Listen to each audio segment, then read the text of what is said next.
Kang's novel, first of all, is not about vegetarianism. This is only an introductory metaphor or incitement for its larger story, the imposition on women's bodily autonomy. Even this, of course, is a grotesque simplification of this novel, but since so many reviewers seem to limit the novel's themes as belonging to Korean women, a geographic, cultural wallbreaker here seems a good place to start. Yes, the novel has a number of incidents and complications that strike fairly uniquely to Korea, but this is hardly a wonder from a South Korean writer. I suppose all novels which take place in Boston apply only to American East Coast urban harborites.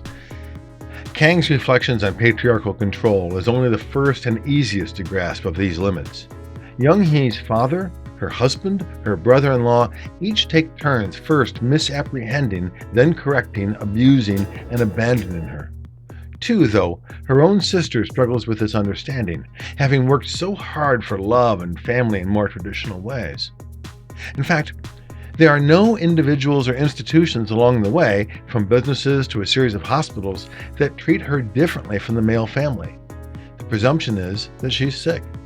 Still, this diagnosis of Young-hee is hardly arbitrary, nor is her style of vegetarianism anything like most readers have come to expect.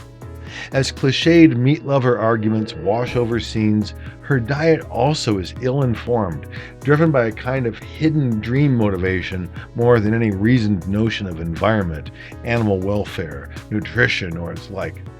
Her behaviors which follow are strikingly outside of social norms, and some are potentially dangerous to others.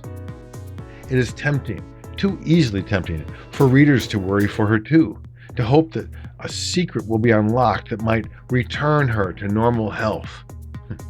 No such luck. This readerly presumption itself could and should be questioned.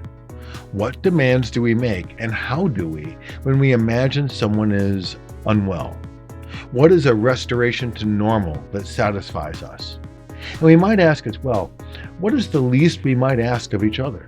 That we all show propriety? Keep residence? Remain alive? On the reverse, our choices individuals make, and somewhere in between, perhaps negotiated, perhaps presumed, is what a society or gender can tolerate. All this, and I haven't really talked about what the novel is about. It's 3 distinct parts, each from different points of view. It's 3 cases for examination, how different encounters address the consequences for their meetings and intimacies with Young-hee.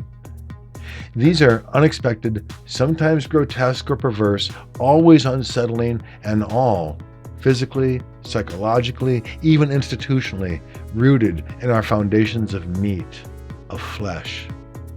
No, the vegetarian is not about a diet. It is about bodily autonomy and one woman's attempt to escape the carnal completely.